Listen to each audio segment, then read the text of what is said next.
This is Dr. Anthony Revis, and this is SVSU General Chemistry 111, Chapter 8, Lecture 2.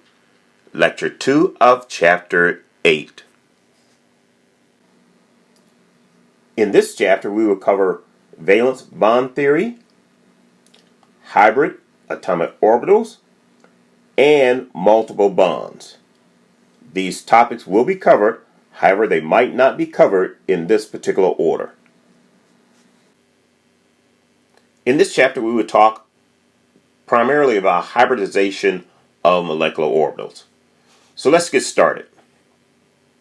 Let's talk about hybridization as it relates to valence bond theory. We know that valence bond theory describes a covalent bond as the overlapping of half-filled atomic orbitals, each containing a single electron, that yield a pair of electrons shared between the two bonded atoms. In other words, two atoms, each having an electron, come together, form a new chemical bond that shares the electrons in a common new geometrical space. According to valence bond theory, a covalent bond results when two conditions are met. It requires two conditions to form a covalent bond. An orbital on one atom overlaps with an orbital on a second atom, so there must be overlap in order to form a bond. A single electron in each orbital combines to form an electron pair. So those are the two conditions. They must overlap and they must form an electron pair. That electron pair results in a bond. Two electrons make one chemical bond. The overlapping of electrons to form covalent bonds forms what are known as hybridized orbitals. These hybridized orbitals don't look like any one of the orbitals it originated from. It is a hybrid, it is a blend, it is a mixed orbital. So it looks different from the original orbitals. It may share some of the same characteristics, but the geometric shape is different. So then, when we consider this with regard to hybridization and valence bond theory, we say then that orbitals on two different atoms overlap and form hybridized orbitals. When a portion of one orbital and a portion of the second orbital occupy the same region of space, but with new geometric shape. Okay, so it has a new geometric shape. It finds some region of space between the two atoms to occupy. The electrons and the protons in the nucleus and the neutrons in the nucleus find enough attractive and repulsive energy to create a low energy position where the bond can form and give you a stable new molecule. And that stable new molecule has a bond or shares a bond that has a unique geometric shape. Now, two types of molecular orbitals are formed as a result of this interaction. One is called a bonding. The bonding orbital is a low energy orbital. The other one is called antibonding, and it has higher energy. So, hybridization creates these two types of orbitals. The electrons come together, and there is an addition process, or there's a combining process to create this new bonding orbital. And in the case of two s orbitals, as illustrated in this slide, we will form a new sigma bond. The other type of bond, the antibond that's formed, is a subtraction process. In other words, the electrons in combination with its protons and neutrons in the nucleus do not find sufficient attraction to hold it together, but in fact they tend to repel against each other and force it into what's called an antibonding orbital configuration, where there's a node, a void region where there are no electrons. So an antibonding orbital is an unstable bond. Okay? However, since electrons fill the lower energy levels first, compounds can be formed because of the stability in the lower energy orbitals. So, essentially, this is what happens. Two atoms come together with their orbitals. The orbitals form very stable bonding orbitals, or the atoms form antibonding. But since most of the electrons occupy the bonding, or at least those we will talk mostly about in freshman chemistry, occupy the bonding orbital, we simply ignore the antibonding in freshman chemistry. So in freshman chemistry, for the most part, when we bring atoms together, they form bonds. And so we're looking primarily at the bonding orbitals, and we tend not to talk very much about the antibonding. So for all practical purposes in Gen Chem, when atoms come together, they form bonds. They form bonding orbitals, and those bonding orbitals are hybridized. They don't look like the originals. They form their own unique geometry in that bonding space. So, what is hybridization? Put simply, hybridization is mixing of two or more atomic orbitals to form a new set of hybrid orbitals. That's it. That is the simple definition of what hybridization is. What does it look like? What happens in hybridization is there is a mixing of at least two non-equivalent atomic orbitals. For example, the S and the P. For the most part, in the remainder of this lecture, you will hear about mixing of S and P. That is primarily where our focus will be, mixing S and P orbitals. The other thing we want to understand is that the number of hybrid orbitals is equal to the number of pure atomic orbitals used in the hybridization process. So the numbers will be the same. If you use two orbitals to start with, you'll have two at the end. Remember to think of orbitals in the same fashion we think of energy and mass. We cannot destroy nor create energy and mass. There's a conservation of energy that must happen here as well. The number of electrons we start with must be the number of electrons we end with. And therefore, there must be some orbital to accommodate these electrons. So the numbers don't change. The third thing we want to remember is that covalent bonds are formed by overlap of hybridized orbitals with atomic orbitals. So you have a hybridized orbital that has overlapped with the atomic orbitals, and overlap of hybrid orbitals with other hybrid orbitals. So the real key point here is that covalent bonds happen by overlap of orbitals. Orbitals don't overlap, we don't get a covalent bond. When they overlap, we get hybridization, a new shape, new geometric shape to the hybridized orbital. Essentially, hybridization takes the electron configuration of one atom and mixes it, hybridizes it with another atom. So that's what you're doing. You basically take the electronic configuration of one and mix it with the electronic configuration of another based upon valence bond theory and based upon its electrons. And so when we do that, we end up with a hybridized orbital. So it's a fancy way of saying you take two atoms, you mix them, and you get a brand new atom. Okay? And that brand new atom has a different geometric shape in the middle. That is the bottom line of absolutely everything we talk about. And that brand new geometric shape in the middle is because of electrons. Those electrons came from the valence shells of the atoms because it is obeying the rules of valence bond theory. Valence bond theory helps us to understand where electrons are located in space.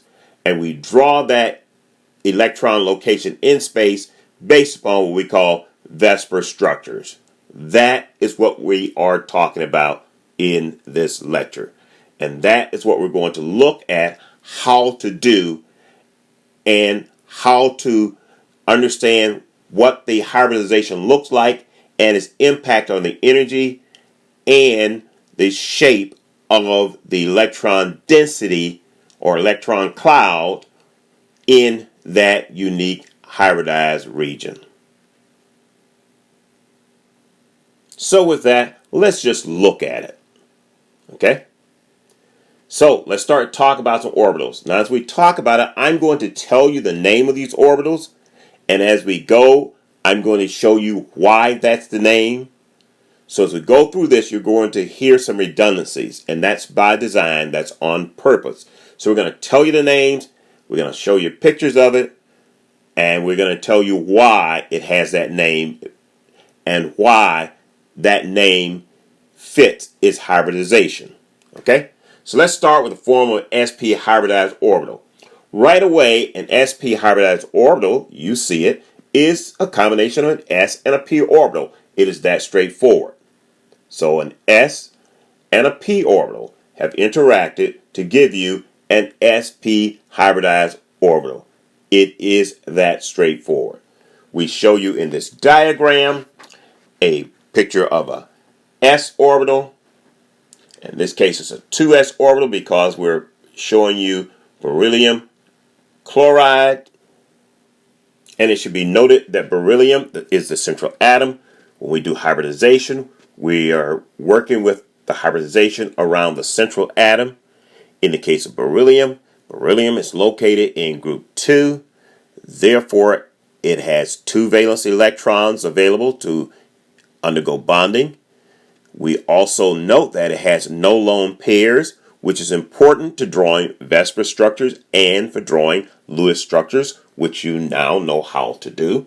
So when we bring together the s orbital and the p orbital, here we hybridize it and we get an sp orbital.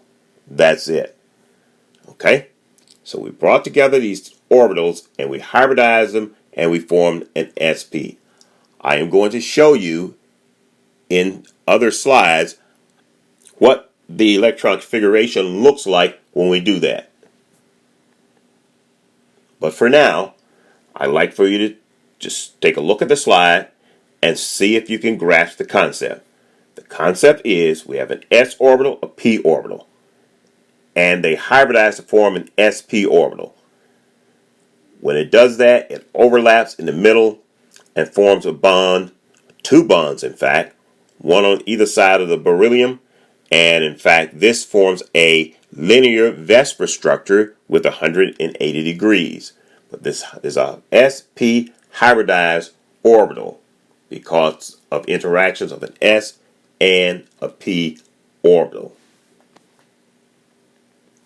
Let's take a look then at a sp3 orbital. An sp3 orbital would be the type of orbital found in methane, for example, or carbon tetrachloride, for example, and several others that we will show you examples of to come. But for now, just take a look at the pictures and grasp the concept. The concept of an sp3 orbital is exactly what you see on this slide. It is a s1 s unit, if you will, an s orbital, with 3 units of p's, if you will, the x, y, and the z. sp3 orbital. Okay?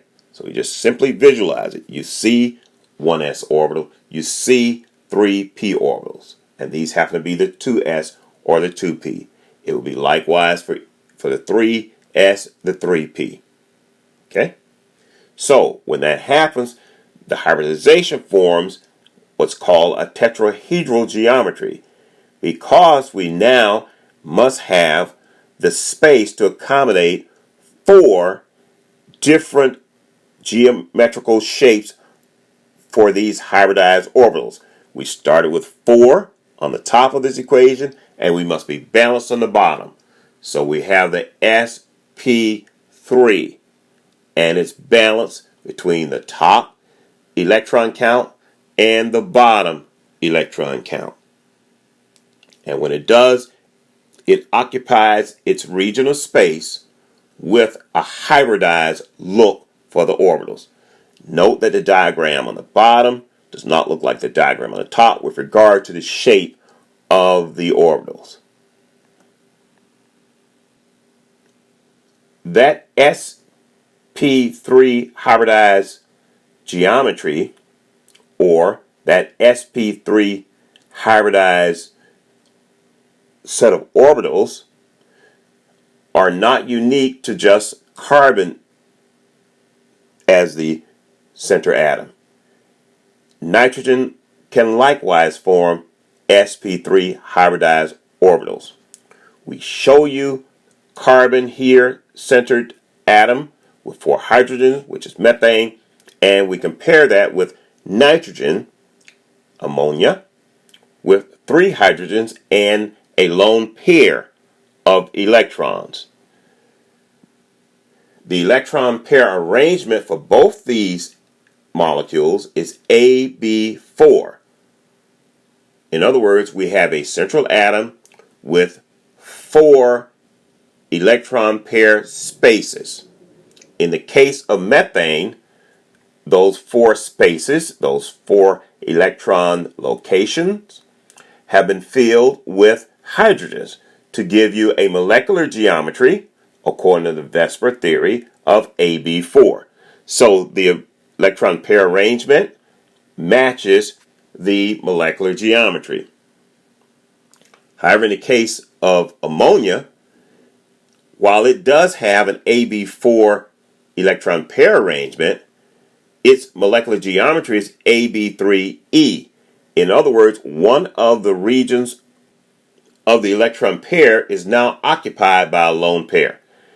And that coincidentally changes the bond angles because, as you well know, the molecules will adjust themselves to accommodate the lowest energy position, which means the bond angles will be adjusted accordingly. In the case of methane, it has 109.5 classical tetrahedral angles, and in the case of ammonia, there has been a change in the angles to 107.3 because of the electron cloud density. But both of these molecules have this shape based upon sp3 hybridization. 1s with 3p.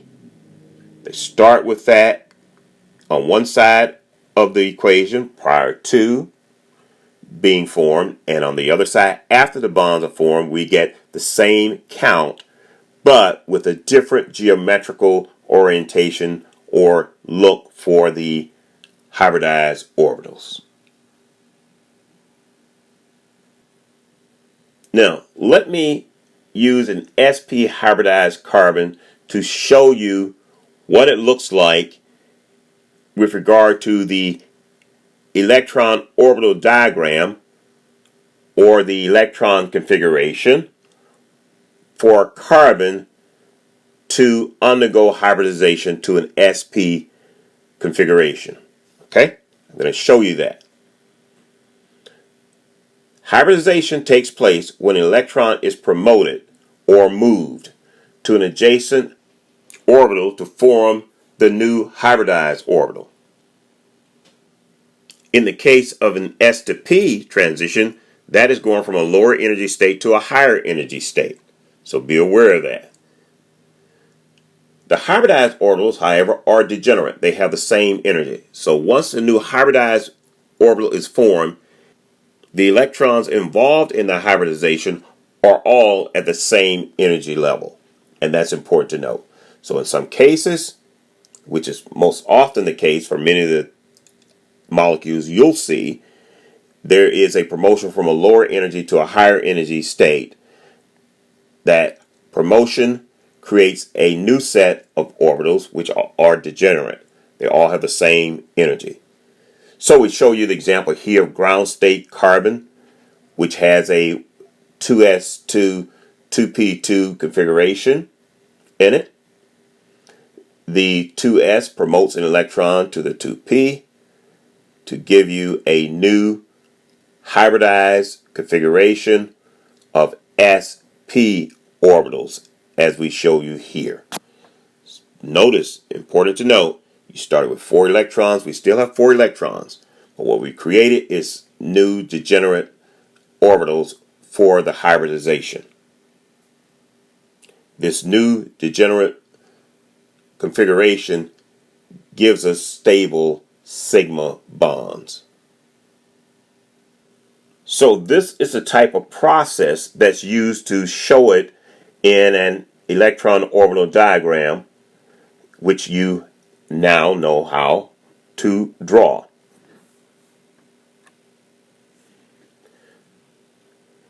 So when we think of hybridization, we think of the hybridization around the central atom. And from our work with Lewis structures and VSPER structures, we know how to determine what that central atom is. So in this slide, we show you a summary of what it looks like. If we count the number of lone pairs plus the bonding atoms and the answer is 2, we get a hybridization of sp. You can memorize this, but we're going to show you how to derive it as well. But you'd be wise to also memorize it. So you have 2, we get an sp. Okay? And the example would be beryllium chloride for an AB2 VSPER structure. So an AB2 VSPER structure has no lone pairs. If we have 3 total count around, it would be sp2. You note the coefficients at the top of the hybridization is matching the count on the left. That is how you'll know you did it right. If the atom count matches the hybridization count, you got it right. And we show you the example. It's an AB3. We show you sp3 for 4 count. We have 4 atoms total, or 4 count around the central atom. If we look at sp3, that's 3 plus 1 gives us 4. So we feel good that we probably got this one right. Now, note that the VSPER structure for an sp3 can be different depending on the atoms attached to the central atom, and also depending on what that central atom is. For example, in the case of nitrogen, we have lone pairs on nitrogen. Therefore, we get an AB3E for a nitrogen-centered sp3. For an oxygen-centered sp3, we get an AB2E2 because there are 2 sets of lone pairs on water, on the oxygen. Okay, moving along to the sp3D, we count the numbers across the top. We have 3 plus 1 in D, 1 in S. That gives us 5. So the atom count works, the hybridization count works. We have PCO5. In this case, in the AB5, because if you draw out the Lewis structure of PCl5, it will have no lone pairs. Therefore, it is a classical AB5. Moving along to the 6th atom pair, we have sp3d2. We count the hybridization count is 6. We have 6. We feel confident about this. We know from the Lewis structures, which we have not drawn here, but we know how to draw the Lewis structures, and we know that sulfur hexafluoride does not have any lone pairs. So this is a summary of what the hybridization looks like around central atoms. You do well to memorize this. We're going to show you how it's derived and how you work through it, how you visualize it. And that's very important to understand in general chemistry. We remind you of how to look at these structures in case you've forgotten. Draw the Lewis structure of the molecule, count the bonds and atoms. When you do that, we can develop the VSPER structures. Okay? So for many of these, we've seen the VSPER structure before, so we have a good idea what they look like, whether they have lone pairs, don't have lone pairs. So let's look at it here again. Some examples to show you what it looks like and what the orbitals look like for this. Let's work through these as examples, and I've already given you answers to it to help you along, to help you think about it. But we're going to give you the answer, and then we're going to work through each of these. For many of these, determining the hybridization becomes intuitive. But we're going to show you how to work through it, and if you can do it by intuition, by inspection, which is no problem whatsoever to do, go right ahead. But we're going to show you also how to work through it, because there will be occasions and problems where we'll ask you to work through the hybridization. Okay? So be aware of that. So how do we do this? We determine the hybridization state of the central atom. Is what we're really targeting. That's what we want to work on. And we also want to be able to describe it in terms of its molecular geometry. So here I've given you the answers. We have BH2, which has an sp hybridized. You know why now, because you look at the central atom. It has two groups around it, two electron pair regions filled with no lone pairs. Therefore, it's an AB2, which gives it the look we show you here, with the orbitals being located 180 degrees from each other. We take aluminum triiodide or aluminum iodide, and we have sp2 hybridized form. We know that it's sp2 hybridized because we have the three iodine groups around it, 120 degrees, and AB3 because they're no lone pair. Then we have the phosphorus trifluoride, which is sp3 hybridized because we have three bonding groups and one lone pair. We check the superscripts on the hybridization notation, and it matches what we'd expect for a PF3 lone pair combination. This fits in a core tetrahedral shape at 109.5, but in this case it's probably more like 107 or somewhere there, but we typically report it as 109 as a generic. But because of the lone pair, it's very likely this angle is less than 109.5.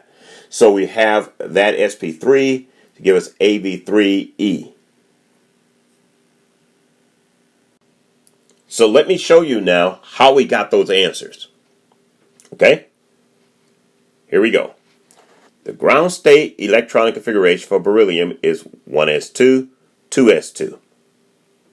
And the Be atom has two valence electrons. That's what we know because we see 2 in the highest N value. The Lewis structure is shown here. Okay, so we have beryllium. Again, note we're only concerned about the central atom. Now, there are two bonding pairs around beryllium. Therefore, the electron pair arrangement is linear by the VSPER sp hybridized orbitals for H. We know that based upon the VSPER theory. Now, the process for showing what happens is given here. We draw the orbital diagram for the ground state for Be.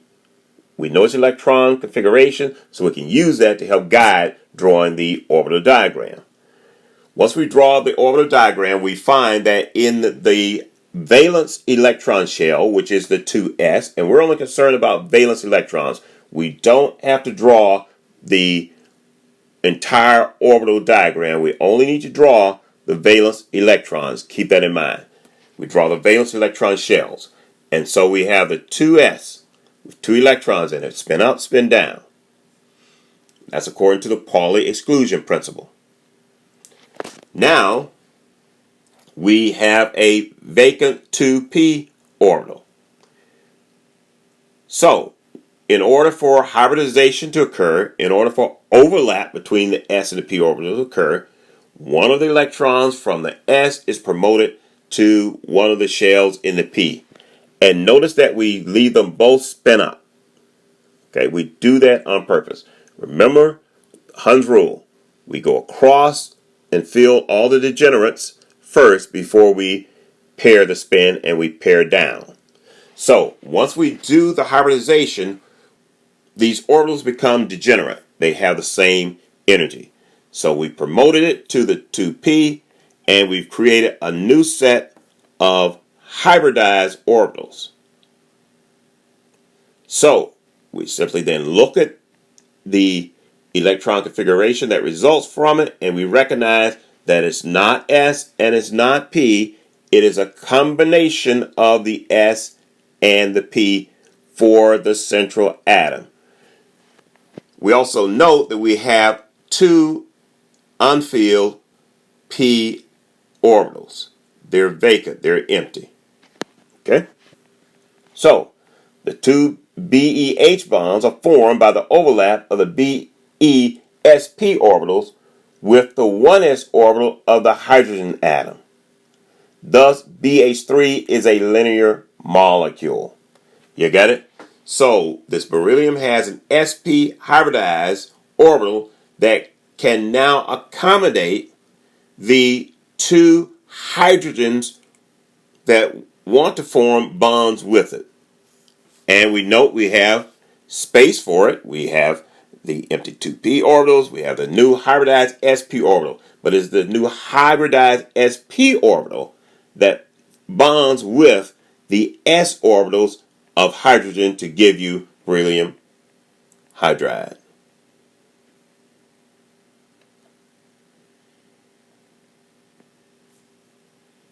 We can show that on an energy level diagram as well.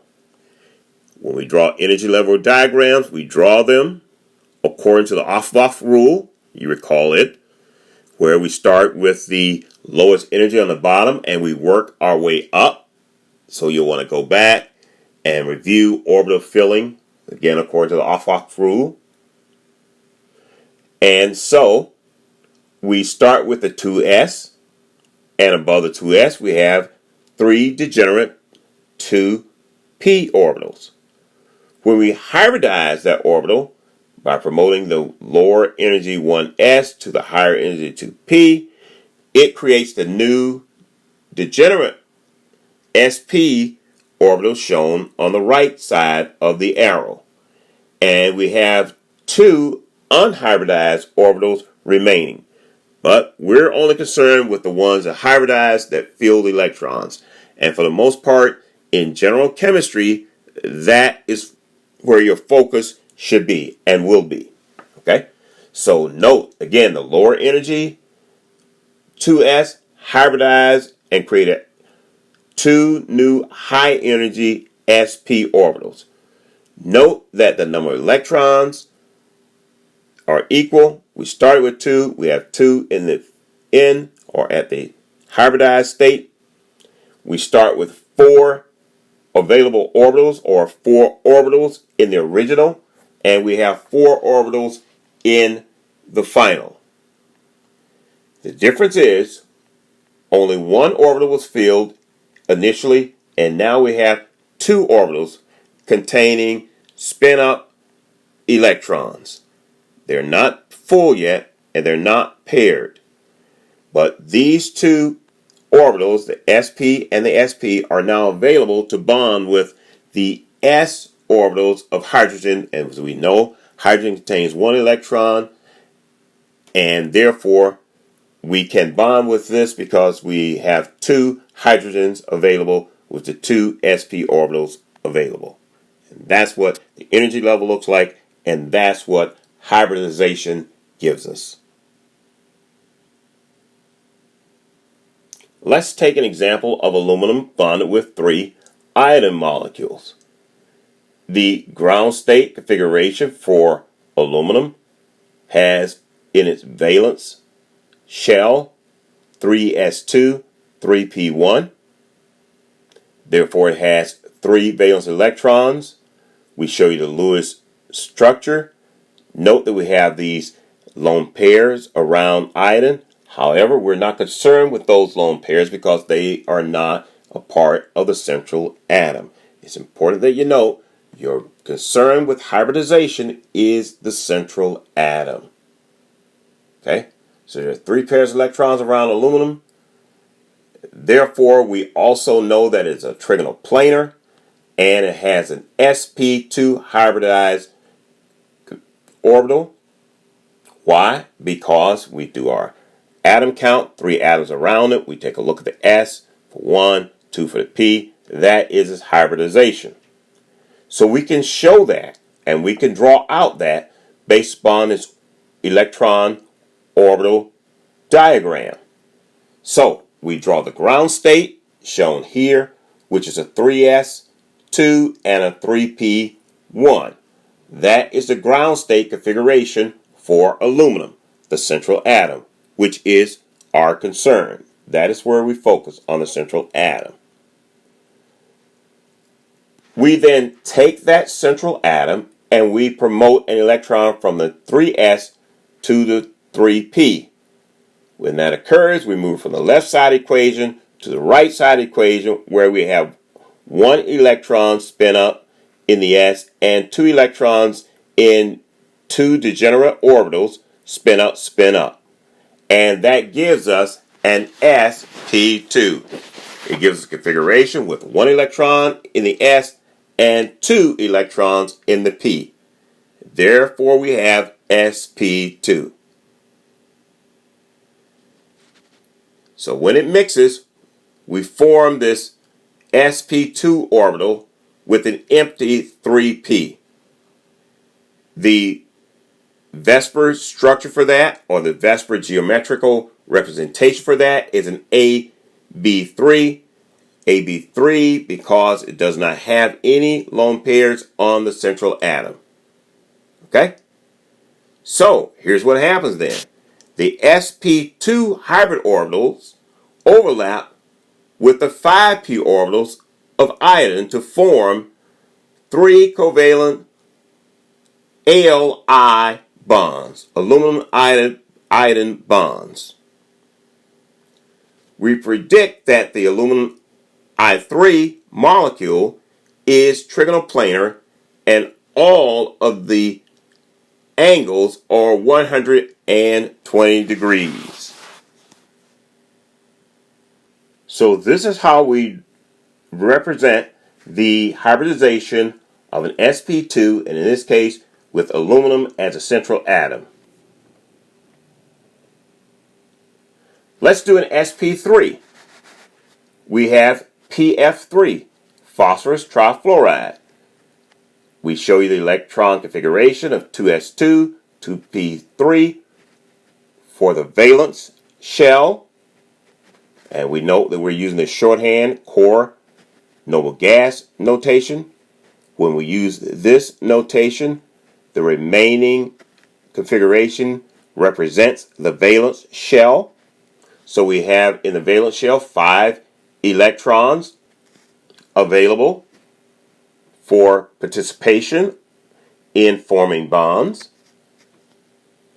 But we note that 2 of these electrons are a lone pair that do not participate. So we have the Lewis structure. When we look at having 4 of the electron pair spaces available, we have 3 occupied by bonded groups and 1 by the lone pair to give us an sp3. The count works. 3 plus 1 gives us 4, and we have 4 areas filled in the bonding pair space for this geometry. And this is a tetrahedral geometry. Okay? The electron configuration is shown here, where we have the 3s filled and we have the degenerate 3p with 3 electrons, non-paired, therefore they're paramagnetic. So we have those filled there for the ground state. We take that ground state and we promote an electron from the s orbital to the p orbital. And when we do that, we form a new hybrid orbital. Now, when we promoted that electron, it had to spin down because we already had all the available shells spin up. So we have spin down, and we know that fits the Pauli exclusion principle. So we know that that's favorable for bond formation. And so when we put this together, we find that it's sp3 hybridized. The phosphorus accommodates a lone pair on it. We have the 3 bonding groups, the PF groups, in the 2p orbitals. And we can predict the geometry to be approximately 109.5. That will be the classical tetrahedral, but we suspect that this might push off a little bit with all this electron cloud there, or perhaps it balances itself out. But the point here is that there's always some slight movement in the electrons because of repulsion, and therefore these angles don't always classically come out as 109.5. But for all practical purposes, we can describe this as a tetrahedral with a bond angle of 109.5. So you do well to memorize the bond angle of tetrahedral. When we look at the VSPER structure, we can report this as an AB3E because we have 3 bonding groups and 1 lone pair about a central atom, giving us this VSPER structure. Again, when we talk about hybridization, we're talking about hybridization around the central atom. We'd like to use now methane to show you an example of what sp3 energy looks like. What does it look like for this hybridization to occur, and what do the energy levels look like? How do they respond to hybridization? We start with the 2s2 based upon its electron orbital diagram and its electron configuration. We have the 2s2 and the 2p2 for a classical tetrahedral. We take the electron in the 2s, we promote it up to a 2p, and that gives us 4 degenerate sp3 level orbitals that are available for bonding with 4 new atoms.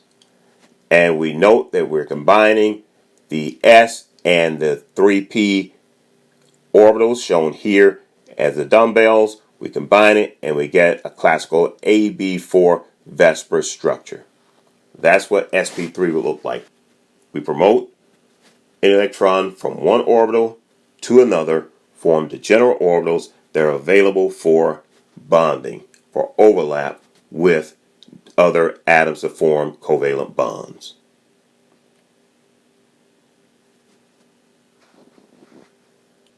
So we're talking about bond formation. And there are at least 3 types of bonds that we will find available in CHEM, or basically 3 types of bonds that are formed in molecules. They're single bonds, double bonds, and triple bonds. Single bonds are sigma bonds. That's the nomenclature for them. That's the terminology. That's its name. So single bonds, sigma bonds. That's the name given to it. It formed by sharing 2 pairs, 2 total, of electrons by 2 bonded atoms. So 2 atoms come together, they share 2 electrons, you get a single bond. Double bonds are called pi bonds. That's the name. It's a pi bond. It's the name used for multiple bonds. These atoms are formed by 2 pairs of electrons, basically 4 total electron count in a double bond. That double bond, however, is composed of 1 sigma and 1 pi. You will always have 1 sigma bond. Sigma bond is the bond that does the connecting. It is the connectivity bond. It is the bond that holds the atoms together and gives it its skeleton. So all the skeletons will be connected by sigma bonds.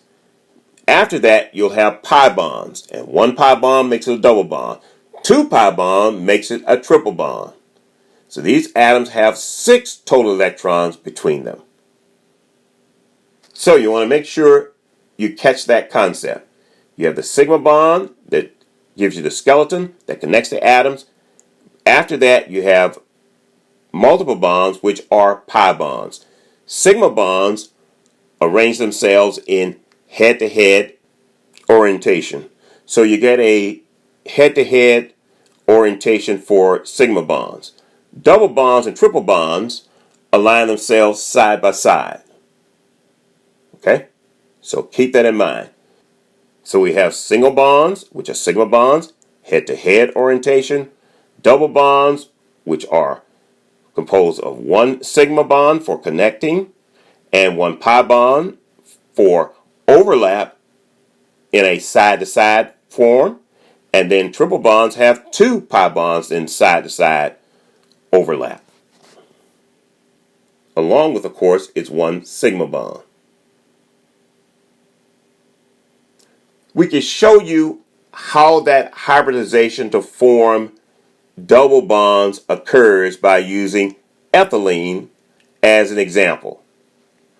Ethylene, C2H4, has sp2 hybridization. We look at the central atom being carbon. Carbon then, you're familiar with now, has 2s2 and 2p2 electrons. Has the two unpaired degenerate electrons in the p orbital. We promote an electron from the 2s to form an sp2 hybridized configuration. We note that we still have an outstanding p orbital, 2p orbital to be specific. We show you what this looks like on the energy diagram, where we have the s orbitals, lower energy, and the higher energy p orbitals. We promote it. However, to form these bonds, we only need to have available to us the sp2 hybridized bonds to form ethylene molecules, to attach two hydrogens and one carbon group to it. Okay? And we can do a quick count on this to determine that it is indeed sp2. If you note, ethylene at the bottom of this slide has three groups occupying its electron pair regions, therefore three groups occupying electron pair region around the central atom, and we're only dealing with carbon, means that it is sp2 hybridized.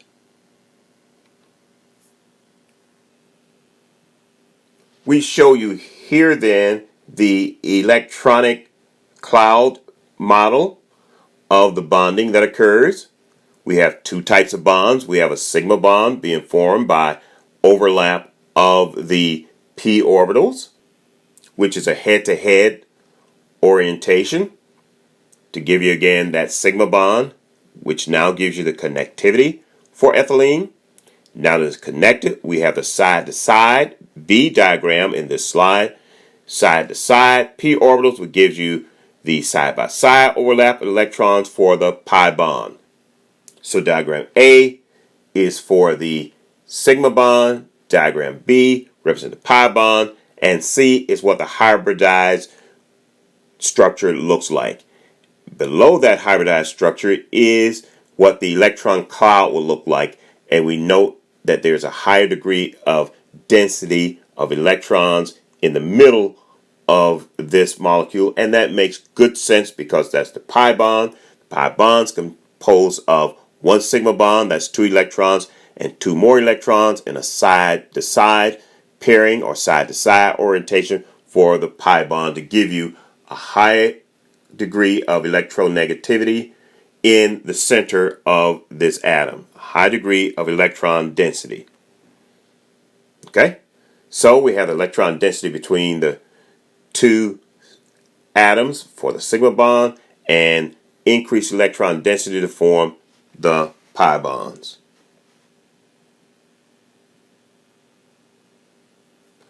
So let's practice a hybridization involving this concept. So here's what we're going to do. Describe the bonding in formaldehyde molecule with the following Lewis structure. So we have the Lewis structure for it. And we will assume that the central atom carbon is sp2 hybridized. We can assume that because we note that carbon as a central atom has three different groups occupying the electron pair regions in the VSPER structure. So it's a good assumption.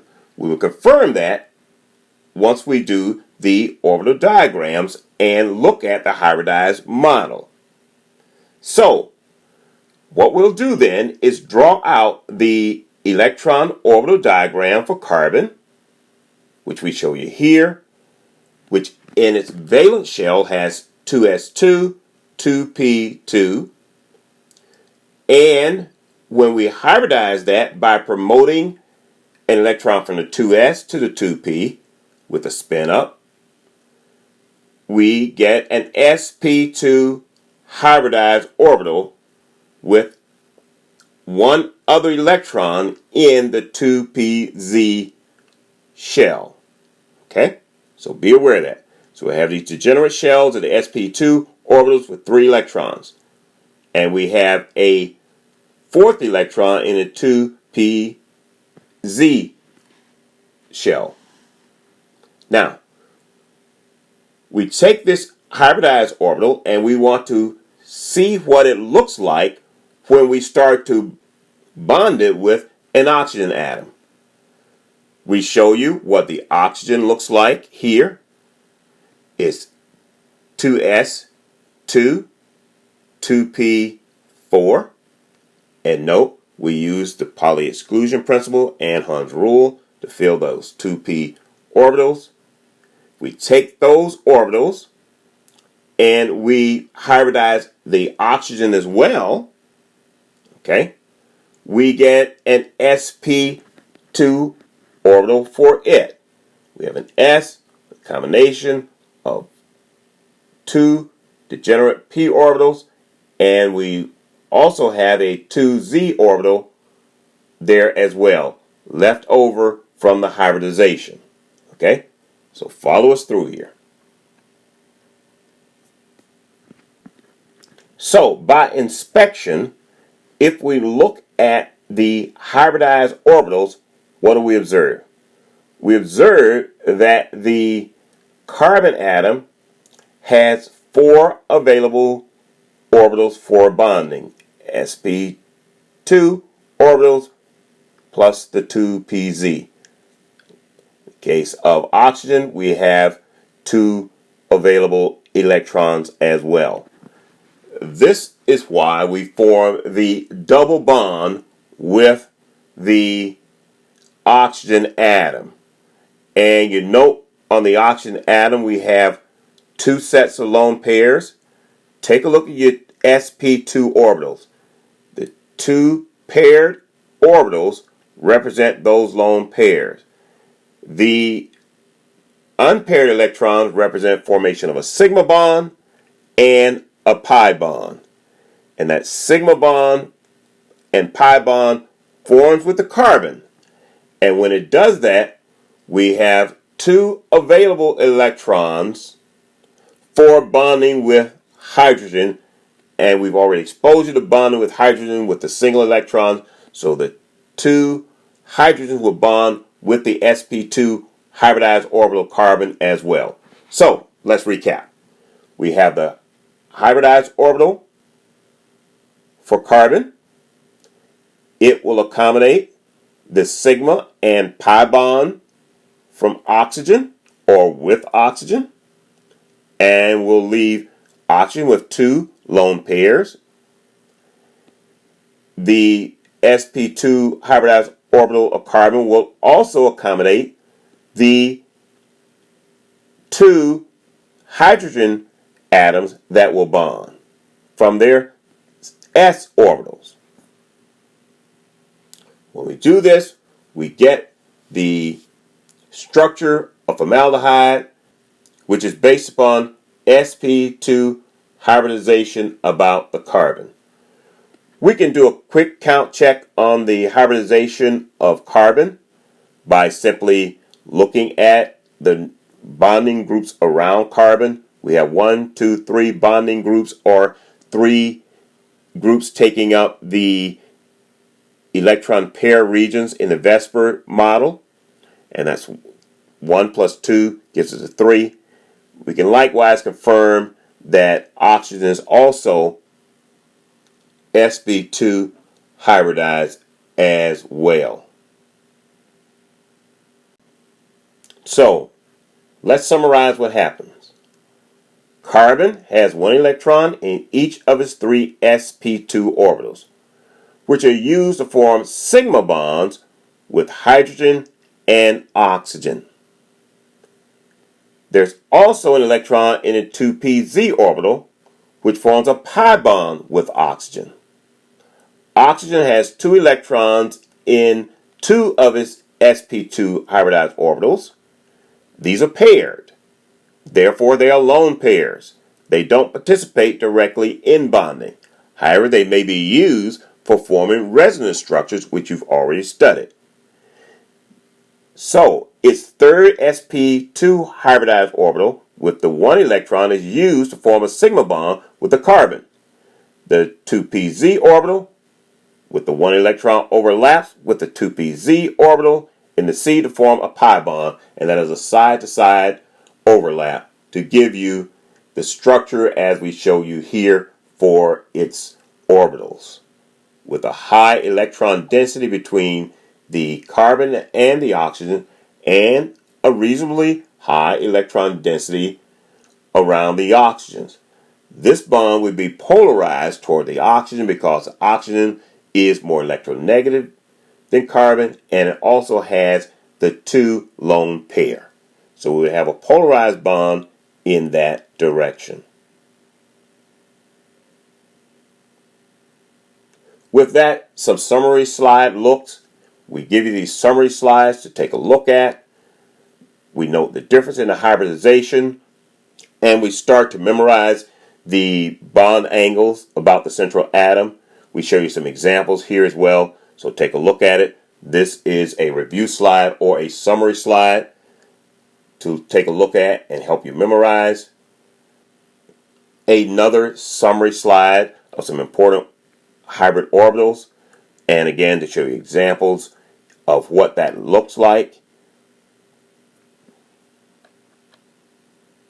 And then a summary of the types of hybridization, some examples, and what the VSPER structures will look like. We know that we can look at the number of lone pairs and bonded atoms and count the superscripts on the hybridization, and those digits will match. We note that when there are no electrons, then we don't get the push around. For example, in barium chloride, we have no lone pairs, therefore it sells itself out at 180 degrees. Then we have the BF3, which is trigonoplanar, tetrahedral, so on throughout the other forms.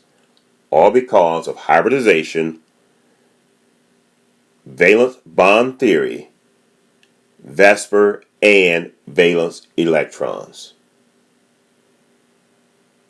So that completes Chapter 8, Lecture 2, Advanced Theory of Covalent Bonding, Lecture 2 of Chapter 8.